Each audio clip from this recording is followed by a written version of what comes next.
بسم الله الرحمن الرحيم. السلام عليكم ورحمة الله وبركاته اخواني واحبائي المتابعين الاكارم. الفيديو مالنا لهذا اليوم هو حول الحدادة، يعني خلينا نقول عندنا هذا فرن. صور الكبر، عيني الكبر مالته شوفه. هذا الفرن مشتغلينه طبعا من النوع الحديد الثقيل الجيد جدا، لكنه شنو الخطأ؟ أنا حسب تصوري الخطأ إنه كبير مسوينه، يعني ما يقارب المترين ونص أو 3 إلا شوية العرض مالته، والارتفاع ما يقارب المتر. فهذا أنا بالنسبة إلي وبرأيي هذا يعني كله زيادة بدون فائدة، ويراد له لمسة لو صح التعبير، يعني لمسة بالعمل، بالجمالية، بالتقنية. فهسه إن شاء الله تعال عيني هنا. فهسه ان شاء الله راح تشوفون شلون راح ابدي بيه. هذا كله راح اقص الحديد، هذا منه كله هذا راح ينقص، بحيث هذا كله ينقص يبقى صغير. هو منه لهنا 190 الكبر مالته، زين. فانا راح اخليه 190 بحيث احافظ على الكبر مال الكوره. هذه الكوره تبقى على كبرها، ما نلعب بيها، هذه تبقى على كبرها. بس الاطار الخارجي راح ونزغره يعني، وتشوفون ان شاء الله وتابعون الخطوات وحده وحده وياي.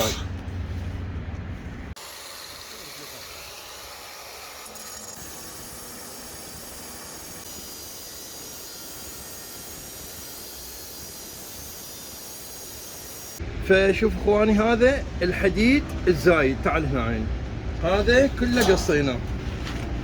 هذا الزايد اللي ما بي اي نفع، يعني مجرد هيكل خارجي كبير وثقل بدون نفع، بدون فائده. هسه شوف شلون عيني، تعال هنا حبيبي، شوف شلون قصينا هاي من الجهه، وقصيت هذه الارضيه اللي كانت هنا. فشلون قصيتها؟ شوف هذه قصيتها خليتها من هيك، وهذه لو ثقيله هي كلش، يعني قلت لكم اني الحداد المشتغله يعني حديد درجه اولى ومن النوع الثقيل جدا، بس للاسف الشديد ما مشتغله بتقنيه وفن، بس مجرد جايب حديد ومكون. الله تبارك وتعالى يوفقني ان شاء الله الى ان اسويه وتشوفونه. ومثل ما قلت لكم اخواني، هو هذا الفرن عندنا موكب احنا لابو عبد الله الحسين عليه السلام، فجابوه جماعه من الكوت، احنا من اهل بغداد، جابوه جماعه من الكوت ان هنا حتى شنو الرتبه نعدله يعني. فهسه ان شاء الله بنهايه الفيديو تشوفونه وتحكمون عليه ان شاء الله رب العالمين. مثل ما قلت لكم اخواني، هذه الحديده، هاي الحديده اخواني هنا كانت هيك، يعني اذا هاي نرجعها وهاي هنا. شوف اخواني، هذه هيك كانت، هذه كانت هنا، يعني قبل ما نقصها كانت هنا بهالصيغه هاي، سووا وهي منها يراد لها تعديل. المهم هذه كانت هنا فقصيناها ذبيناها. تعال هيك ابو بتول منفصل، هذه السطح مالتها، وهذا منها الارضيه، هاي انتهينا منها. هسه تعال عين اللي على الجهه الثانيه اخواني احبائي الاعزاء. اخواني هسه هاي الجهه الاخرى راح نقصها منها. شوف احنا شلون خاطينها، نقص هذه منها عيوني ونقص الارضيه. هسه اخوي ابو بتول راح يقصها عيني، وبعد ما نقصها نصورها لكم ان شاء الله. ابقوا وياي.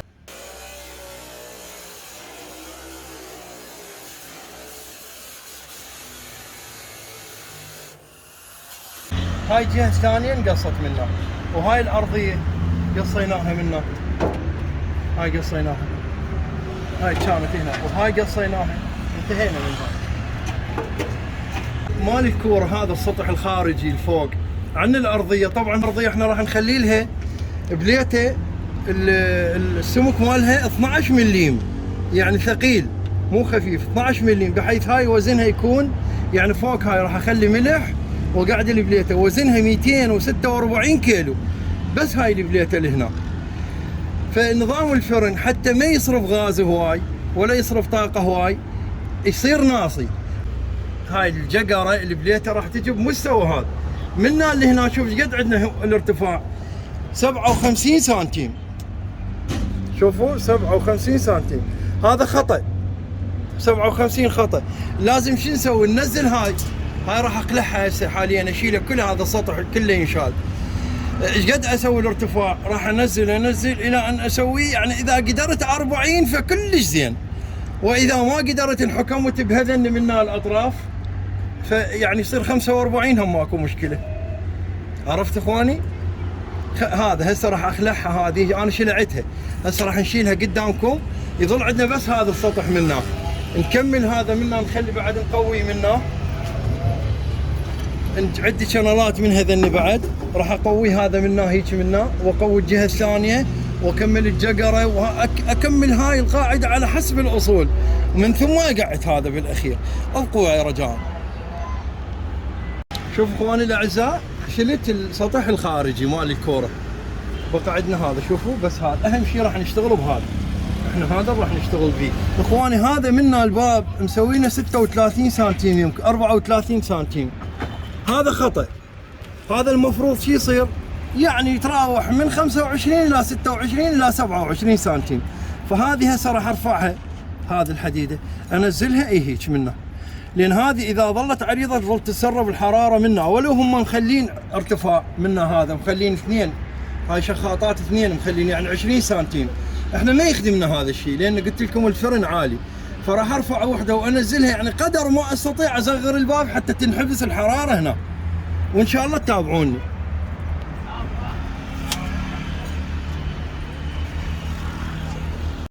شوفوا اخواني الاعزاء، حاليا مثل ما قلت لكم رفعت السطح مال الكوره اللي هو هذا عليه، هذا رفعناه.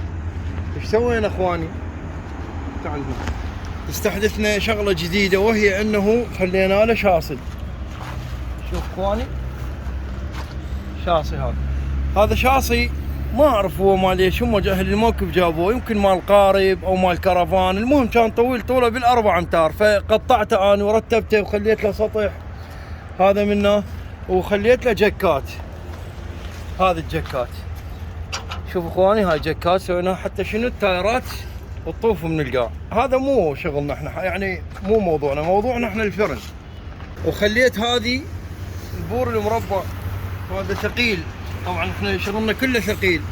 هذا شوف اخواني، هذا شنو فايدته البور المربع؟ شوف هذا شلون، لو تشوفون هذا من شده الحراره مقعر لي جوا صاير. فشوف البور من هناك انضبط، ومن انضبط، ومن طلع فراغات، خليه جوا حديد. هذا البور فايدته اخواني الاعزاء، حتى الجقره من تحمى، لان من تحمى تبوط يعني تتقعر، فهذا يلزم التقعر مالها حتى تبقى عدله دائما. هسه ان شاء الله راح نرش الملح عيني ونساويه ونصعد الجقره، لانه الجقره بس تعال خلي يشوفونها. شوف اخوان، هذه الجقره هذه 190 سنتيم لغات ب 139 سنتيم عرض. هذا السمك مالته 12 مليم، يعني سنتيم ومليمين. هذا الوزن مالته 246 كيلو. بس احنا بصراحه ما عندنا رافع نشيلها، فراح نتعاون عليها نصعدها ان شاء الله واصور لكم. فابقوا وياي. هسه راح انشر الملح وتشوفونه شلون، وبالتصعيد ان شاء الله تشوفونها صاعده. هذا الملح طبعا خشن، مو ملح ناعم.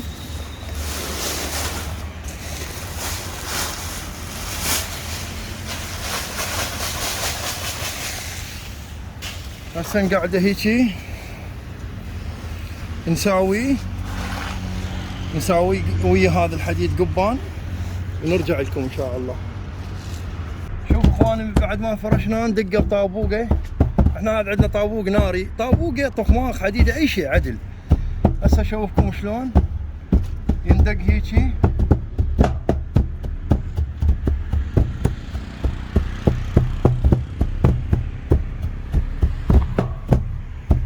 هذا حتى خافك هو يعني ملح بفراغات هواء تطلع. هسه شو نسوي اخوان؟ اي مسطره نساوي. شوف طلع عندنا هذا ناصي،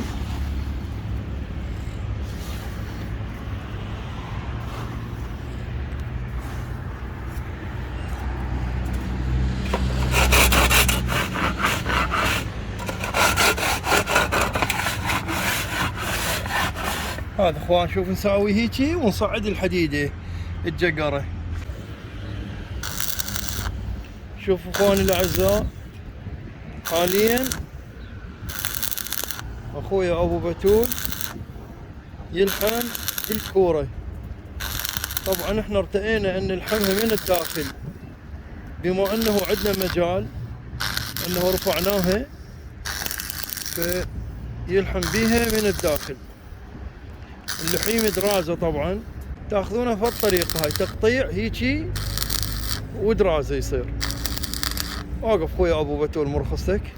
شوفوا شلون اللحيم ماله اخواني، شوفوا شلون درزه ابو بتول، لاحظوا كل زين درازه. شوفوا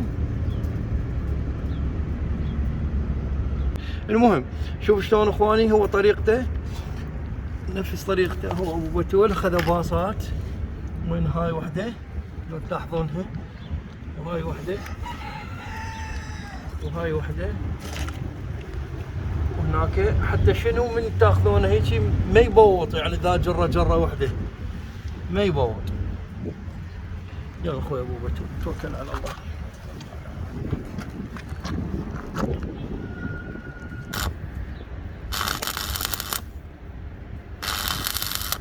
هسه ان شاء الله نرفع الكوره.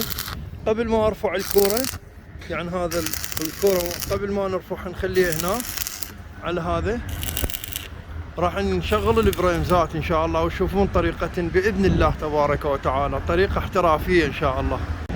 اخوان مثل ما قلت لكم احنا لحمنا هذا، تعال هنا عيني، جيب ايدك هنا قرب ايدك عليه، هذا كله درازه اخذناه. هسه راح اشوفكم شلون نصنع البريمز العفريت. يعني البريمز مو بريمز تقليدي عادي، لا في شويه حركه حتى شنو ما يختنق، لان الفرن تعال من نوع الفرن من راح ينسد الباب ماله هذا منه، الاكسجين والهواء الجو كله راح يحترق. زين البريمز يراد له هواء حتى يشتعل، يعني غاز وهواء. زين انت اذا انت ما مطي منه تنفيس، يعني بس على التنفيس الداخلي، هذا راح يحترق الاكسجين او الهواء، فيظل يجي بس غاز فيقوم يدخن، ومو بس يدخن تموت النار مالته. فالطريقه مالته شنو ان شاء الله رب العالمين، خلي له تنفيس خارجي منه ونشغله عفريت، يعني مو شمعه وتثقيب. هذه الشمعه والتثقيب ناره ضعيفه وفاشله تصير. خلي له عفريت، وعفريت شرط ان يكون تنفيسه خارجي. شلون طريقته؟ هو العفريت ما يصير تنفيسه خارجي كله داخلي، يعني هنا يصير التنفيس. راح اقول لكم طريقه يصير تنفيسه خارجي. شوف اخواني، هذا الكاك هذا مال تنور مال غاز، بس من النوع الثقيل مو خفيف، احنا شغلنا كله ثقيل. هذا بوري ابو العنج ونص. هسه واحد يسالني يقول ايش دعوه مخلي ابو العنج ونص؟ اخواني تعال هنا خليه، المسافه طويله من هنا لهنا، صورني من هنا لهنا، هاي من هنا لهنا المسافه 80 سنتيم. زين اذا 80 سنتيم هاي من هنا لهنا، اخلي بوري ابو 3/4 من ادخل له غاز منه. الغاز ضغطه قوي، وين يوصل لهنا يدفع غاز، الهواء ما يدخل وياه. ليش؟ لان البوري قصيف ضيق، فالشيط يصير بس ضغط غاز، فالبريمز يقوم يدخن منه، يعني ناره حمراء وبيها خيط دخان. البوري 200 انج ونص ايش راح ينطيك؟ ينطيك هواء زياده ويا ويا الغاز، يتوازن الغاز ويا الهواء. اذا انجين بعد افضل. زين طريقته شلون؟ القانون العلمي والفيزيائي يقول المي والكهرباء، واللي انا اقول الغاز يسلك اسهل الطرق. يعني انا لو كنت هذا رابطه هنا مثلا ومطلع هيك مثلا منا ومنا، يعني تخيلوا هذا مربوط ويا هذا منا طالع، ايش راح يصير؟ من تشغل هذا يشتغل عالي وهذا يشتغل ناصي. ليش؟ لان الغاز راح وين يجي اول ما يدخل بهاي المنطقه، من ياخذ كفايته هذا المنطقه، عود الزايد يحوله هنا، فيصير عندك راس عالي وراس ناصي. فلازم شو تسوي؟ هيجي يضرب الغاز بالنص وينشق نصين، يصير بالتساوي منا ومنا.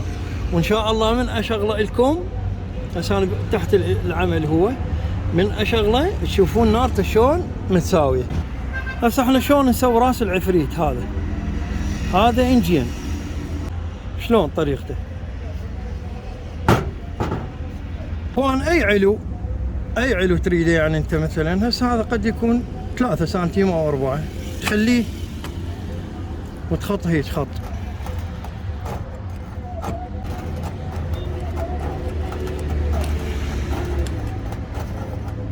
هسه الطاني شيل اريده، الارتفاع الاريده اشده على المنجنه.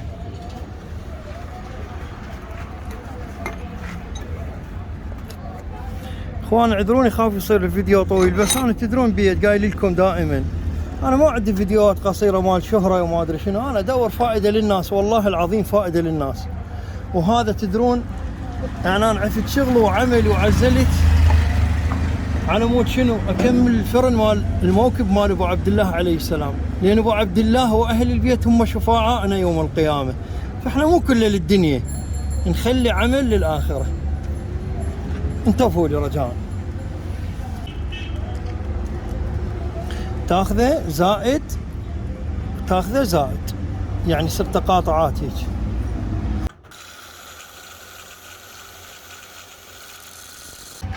شوف اخوان بعد ما شرحناه بهاي الطريقه لغايه الخط راح ندقه، هذا كله ندقه.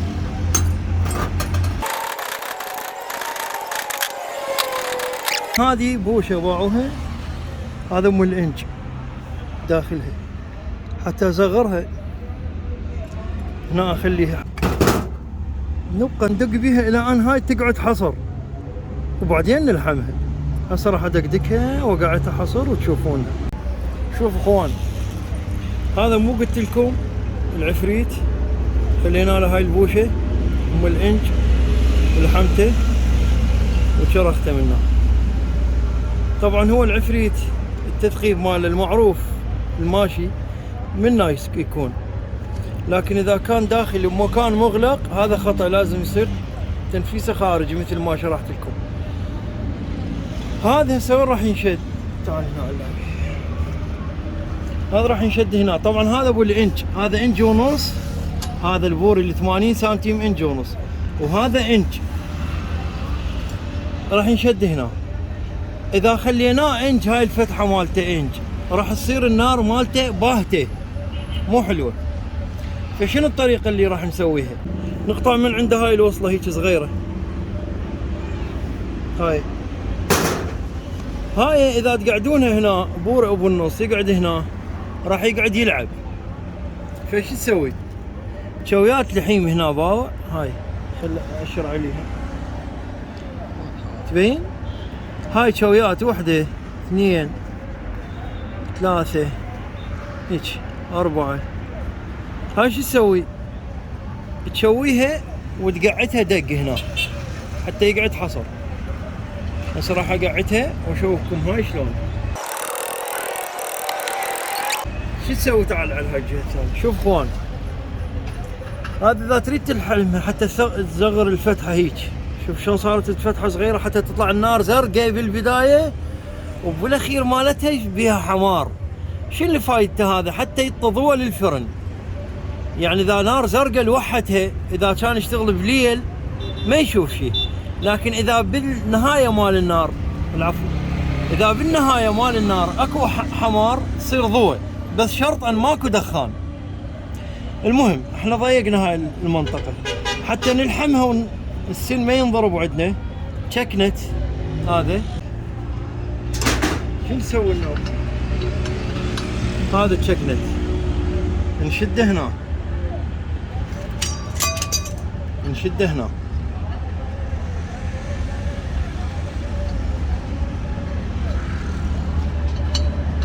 هذا شنو فايدته؟ حتى من الحم ما يطفر الرحيم على السن ويعمل سن.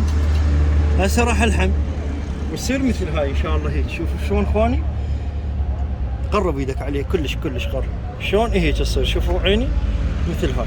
هسه راح الحمها وقويا.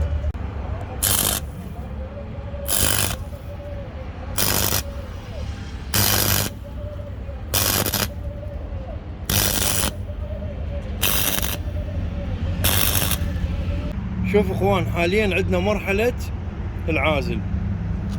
تعرفون هذا الالياف الزجاجية، هذا عازل للحرارة. احنا ما نقدر نخلي بالاطراف وفوق الفرن ملح لان يصير ثقيل جدا، يعني هو لحد الان صار ب 700 كيلو وزنه. زين اذا نخلي ملح يصير طن فيصير كلش هواي. المهم 700 او 600 كيلو، فراح نخلي عازل. هسه احنا ايش سوينا؟ هسه احنا قطعنا على هاي المسافة اخوان، هنا على هذه راح نمليها، يتحمل طبقتين من العازل. هسه راح اخلي العازل والنوبة فرشة منه وتشوفونه. تعال عين ابو بتول، يلا نزل ابو بتول نزل. عفوا بيدي عفوا.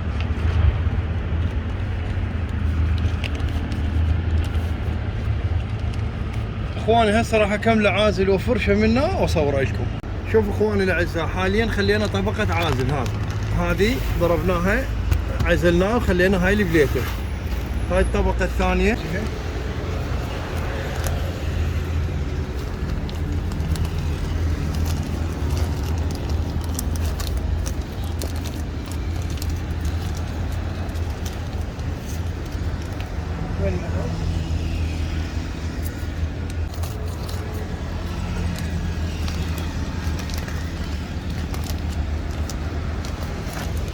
هاي الطبقة الأولى اخواني، راح اخلي الطبقة الثانية.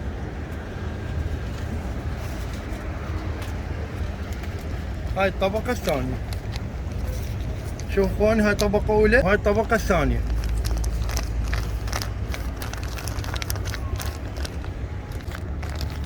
وهسه نخلي البليته. هذه الطبقة سويناها تكملة. هسه راح نلحمها بسم الله ما شاء الله. هاي شوف اخوان، هاي كلها قصيناها دائرية وهسه نلحمها. هاي نقفلها ونلحمها على حسب الاصول ونغلف هاي. فابقوا ويانا خطوة بخطوة رجاء. اخوان حاليا كملنا الظهر، شوف اخواني ولحمناه. ركز شوي على اللحيم بارك الله فيك، صورة واضحة علي. اخوان هذا لحمناه، اخذناه كله درز. شوفوا اضيع هاي العيوب كلها اضيعها. هذا اخواني شوفوا كله سويناه. هسه راح اسوي لكم معجون فالطريقه مستحدثه بالمعجون، وكله راح امعجنه وتشوفون شلون هاي كلها تضيع. وبعدين اضربه كاغد جام او صنفره، يعني مثل ما يقولون المصريين، وان شاء الله تشوفونه. تابعونا ان شاء الله خطوه بخطوه. اخواني طريقه المعجون راح اعلمكم عليها، بدل ما تشتري معجون من برا، معجون سيارات وغالي. شوف اخوان، هذا الصبغ نفسيته، هذا صبغ الزنجار اللي هو اوكسيد، ناخذ من عنده قسم. شوفوا عيني، اعلمكم على المعجون. صحيح هو يصير يتلف يعني اليدين ويراده تعب، لكنه انا برايي ويصير رخيص جدا. شوفوا عيني، ناخذ هالكمية مثلا. شوف اخوان شو نضيف عليها. هذا بورق، بورق احنا بالعراق نسميه بورق. تعرفون البورق مال البياض مال الغرف، باقي الدول العربية يسمونه جبس. تاخذ بورق هيك وتخلي وتظل تخلط بيه. شوفوا عيني، تظل تخلط بيه الى ان يصير عبارة عن معجون. هسه راح اكمله حتى ما يصير التصوير طويل، واسوي مثل المعجون وارجع لكم. شوفوا اخوان، مثل ما قلت لكم سويت المعجون يصير بهالصيغه هاي بهالكثافه. شوفوا عيني، لا تقرب ايدك، خلي شوي بعد. يصير يعني شلون الطين الاصطناعي هيك، وهيك الطريق تبعه. طبعا هو انا قلت لكم يتلف، وازالته لازم بفرشه مال اسنان وبنزين يلا يوقع من اليدين، يعني شوي ازالته صعبه. هيك هاي ها اخواني، يعني هاي شغلات اللي تطلع مو حلوه باللحيم يصلحها المعجون. وانتم تعرفون بعد هو المعجون حتى بعالم السيارات باي عالم هو داخل. بس انا قلت لكم انه هذا المعجون يعني نقدر نقول تصنيع محلي لو صح التعبير. يعني بدل ما تشتري، اذا انت كان عندك هذا الصبغ الاوكسيد الرصاصي تقدر اخواني تستخدمه طبيعي جدا. طبعا احنا من بعد ما لحمنا هذا اللحيم تعلنا عليه. هذا لحمناه كله، ايش سوينا له؟ ضربناه كوسره تنعيم، نعمناه. هسه شوفوا جو ايدي ناعم، حتى شنو من تضربه معجون ما يعورك ويطلع بنفس الوقت شكله حلو. هسه من ينشف فد 10 دقائق ربع ساعه هيجي بكاغد سنباده، احنا نسميه كاغد جان بالعراق، يعني سنفره، اي سنفره يعني ما تضر، بس مجرد الزيادات هذه تنوخذ. هسه راح اكمله كله ان شاء الله، ومن بالسنفره اشوفكم وياه خطوه بخطوه وياي رجاء.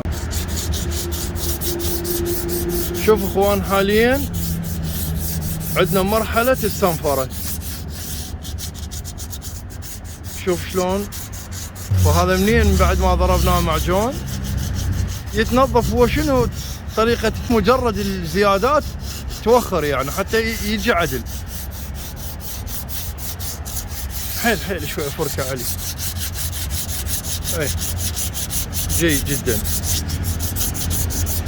شوف اخوان، هسه راح اقرب لكم التصوير. شوف شلون راحت هاي الشغلات اللي هناك كلها راحت.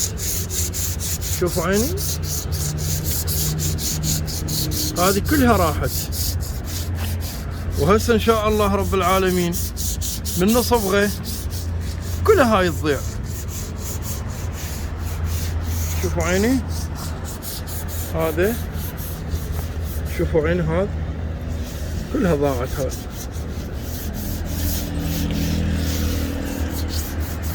وهذا شوفوا عيني هذا. هسه ان شاء الله راح نبدي بعمليه الصبغ الاساس الرصاصي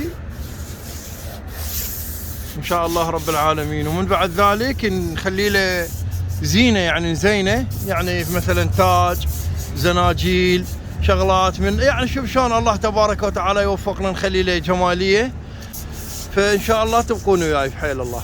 شكرا جزيلا.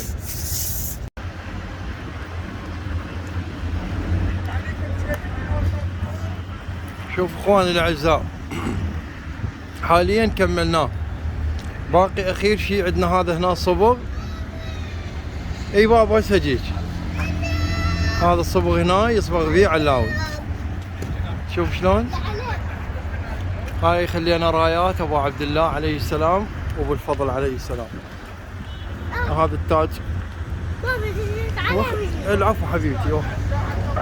وهذا احنا هذا بالنسبه للهوك، هذا الهوك هذا مؤقت، بس مجرد نسحب به، وهناك هو بيه براغي، هنا براغي منا وبراغي منا، نفتحهم ان شاء الله ونوخره على جهه لين ما يشتغلون به، يعني هذا مؤقت. وهذا الباب مالت اخوان خليت له منها تيب حتى يصبغ هاي المنطقه، ومنها تيب حتى يصبغ هاي المنطقه. زين عيني. والباب مالته ولو قفلناه احنا، يلا بعد من نروح ان شاء الله الموكب هناك نخبز فيه، اصوره مره ثانيه الختاميه. هذا شوف اخواني، هاي قلت لكم عليها زناجيل، هاي فالجماليه الى صارت يعني ان شاء الله. زين احنا استونا صابغينهن. وهذا الظهر منه. دخيلك يا ابو عبد الله، دخيلك يا ابو فاضل، يا شفيعنا، يا شفعائنا يوم القيامه. هذا اخواني خليت له شريط من هذا الورقي، هذا جو الزنجيل، تعرفون بالطريق راح يصير حركه مال الزناجيل، فحتى ما ينحك هذا الصبغ منه، فخليت له منه وصل بسلام نشلح هذا الشريط زين، حتى بالحركه مال الزناجيل من تضرب هنا ما ينحك الصبغ. وان شاء الله من نوصل باذن الله تبارك وتعالى من نخبز بيها من نصور لكم ان شاء الله. شكرا جزيلا. اللهم صل على محمد وآل محمد. الله. في امان الله ورعايته. الله يسلمك. الله وياكم محروسين بالله. هذا الفرين ان شاء الله تحول للموكب الى كربلاء المقدسه. يا الله يا محمد يا علي، يا الله يا محمد يا علي. على كيفك اخوي، ما اوصيك بعد اخوك. اللهم صل على محمد وآل محمد. اللهم صل على محمد وآل محمد. اللهم صل على محمد وآل محمد. يا الله يا الله يا الله يا الله يا الله يا الله يا الله يا الله. ان شاء الله هذا الفرن باذن الرحمن الرحيم. هسه راح يجينا ان شاء الله. هذا اللي يا الله يا الله يا الله. هاي السيارة اللي جت. هذا اللهم صل على محمد وآل محمد. محروسين. هذا الفرين سحب الولد، والله ارحم الراحمين. سويت ادبتين، هاي وحده وهاي وحده. شوف اخواني، هذه وحده وهذه وحده. ليش سويت ادبتين؟ اولا يفرق بالوقت، يعني بدل ما دبه وحده تشغل 4 بريمزات، سويت ادبتين حتى يفرق بالوقت، ما يتعبهم اثناء العمل، يعني كل ساعه يبدل دبه. بس ان شاء الله راح نشوفكم الدجاج من يستوي ان شاء الله. احنا حاليا ما نقدر نخبز فيه صمون، لانه كادر مال صمون ماكو للاسف الشديد. اذا شاء الله وطانا العمر على السنه الجايه نخدم ابو عبد الله عليه السلام يجينا كادر مال صمون.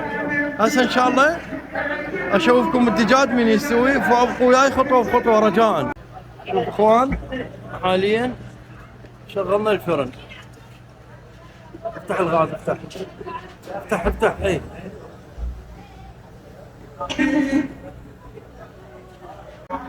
شوف اخوان، هذا حاليا نشوي فيه دجاج. زين عيني. باع البريمزات مثل ما قلت لكم، بدايته ازرق النار،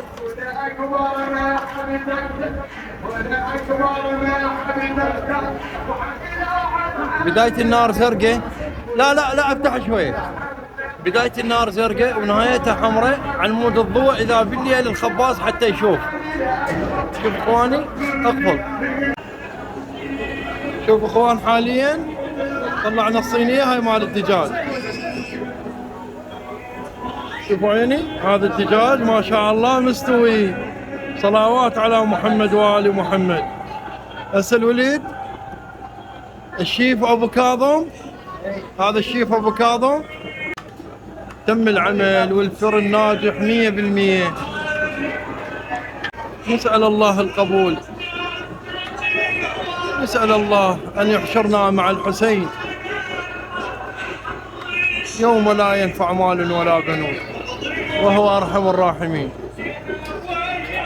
وهذا الشيف عباس المياحي. قلبوا دجاج على الوجه الثاني. ذيك الصينية الثانية راح يطلعونها.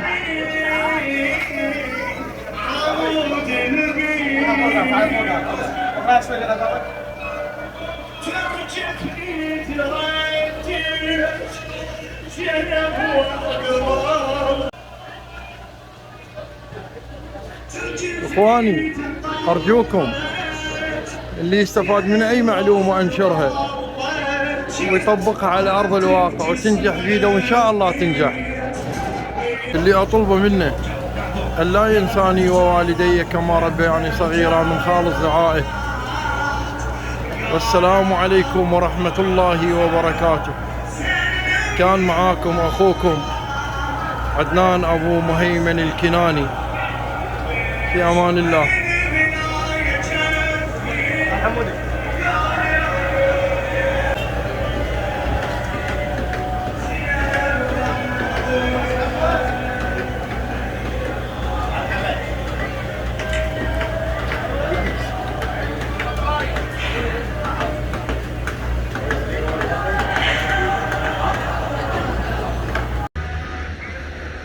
بس احنا ان شاء الله طالعين لهن.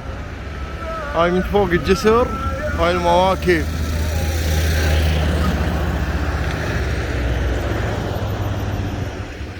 بس لا تنكت في الموبايل. كمل